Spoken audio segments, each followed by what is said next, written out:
Alors on va dire deux mots du réalisateur quand même, Victor Hérissé, né en 1940.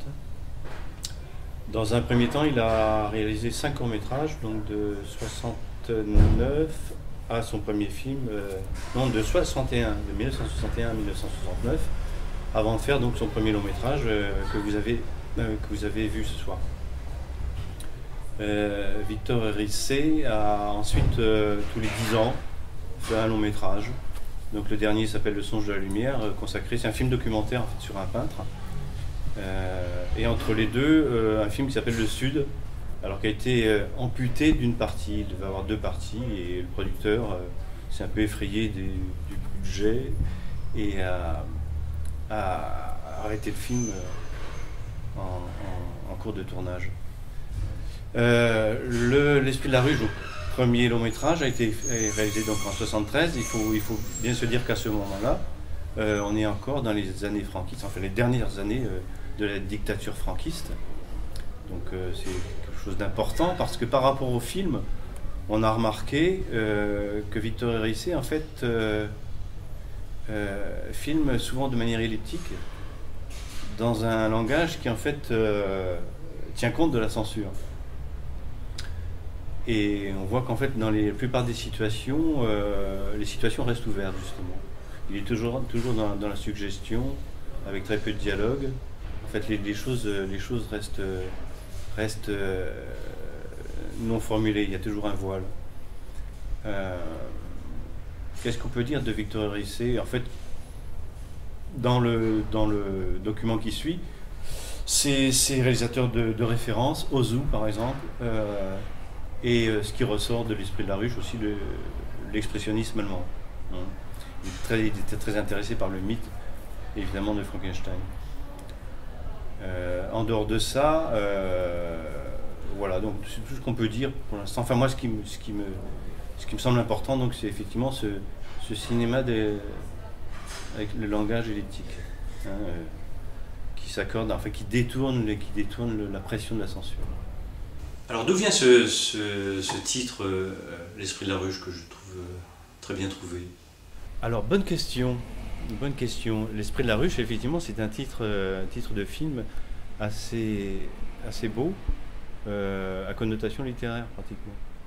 Et justement, donc L'Esprit de la ruche, c'est emprunté à un ouvrage de l'écrivain belge Maurice Maeterlinck, qui s'appelle La vie des abeilles, tout simplement. J'aimerais bien avoir quelques explications sur la représentation du monde chez l'enfant.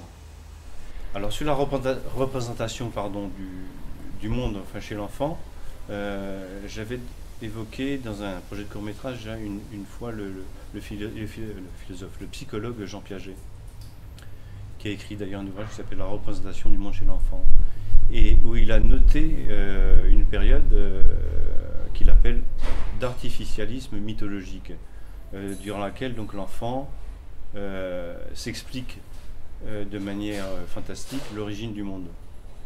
Je crois qu'en fait tous les enfants ont une période comme ça. Et donc cette période n'est pas considérée, d'après lui, comme une fuite dans l'imaginaire, mais bien au contraire, comme la construction en fait du réalisme et de la participation avec l'extérieur. Et on notera en fait dans le film, même s'ils n'ont pas une grosse différence d'âge, Anna est toujours dans sa foi enfantine, c'est-à-dire qu'elle croit réellement à ce qui se déroule, et elle se l'explique vraiment à sa manière. Et Isabelle, donc, qui est un petit peu plus grande, et qui elle est déjà en fait dans la représentation, dans la simulation. Et il y a une expression enfantine en fait que Victor Hérissé évoque, qu'on connaît aussi en France, c'est la question: on joue pour de vrai ou pour de faux? Voilà, donc ça résume bien la situation. Est-ce qu'il y a eu des circonstances spéciales sur le tournage? Est-ce qu'on peut en dire quelques mots? Ah oui, alors donc il y a peut-être quelques caractéristiques de tournage dont il faut parler.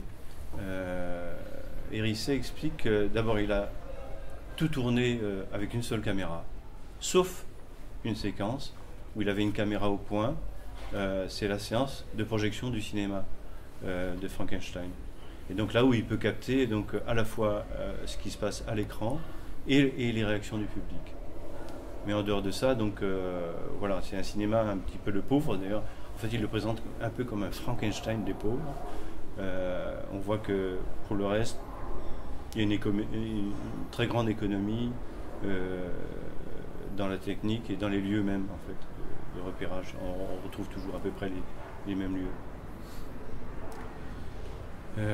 Au niveau du tournage, que dire de plus non, voilà, je pense que c'est un film qui a coûté très peu cher, qui s'est tourné. Ah si, il y a une anecdote quand même. Anna, donc la petite fille, il explique qu'à un moment donné, donc elle rencontre l'équipe du tournage, tournage. Tout le monde est là en train de manger et d'un seul coup, elle voit l'acteur qui est grimé en Frankenstein et d'un seul coup, elle est terrorisée, elle se réfugie auprès d'un adulte. Et elle met du temps à comprendre. D'ailleurs, l'acteur est dans ses petits souliers, il ne sait pas trop comment faire. Et elle voit au bout d'un moment que Frankenstein, le monstre, effectue les mêmes gestes que les autres, en train de manger, etc. Donc elle s'apaise un peu. Mais il faut dire qu'en fait, Anna, pendant tout le tournage, je ne sais pas comment ils se sont débrouillés en tout cas, elle croit réellement au monstre. Et bien sûr, donc Victor Reissé ne l'a pas du tout lui a pas du tout dévoilé, alors je sais pas, des effets de grimage, etc. Elle croit vraiment au monstre, tout simplement. Alors la dernière question, c'est quoi le prochain Cinémiar? Alors pour la prochaine séance de Cinémiam, qui aura lieu le 1er novembre, donc on va passer à un genre complètement différent. C'est un film réalisé au début des années 50, dans la période américaine.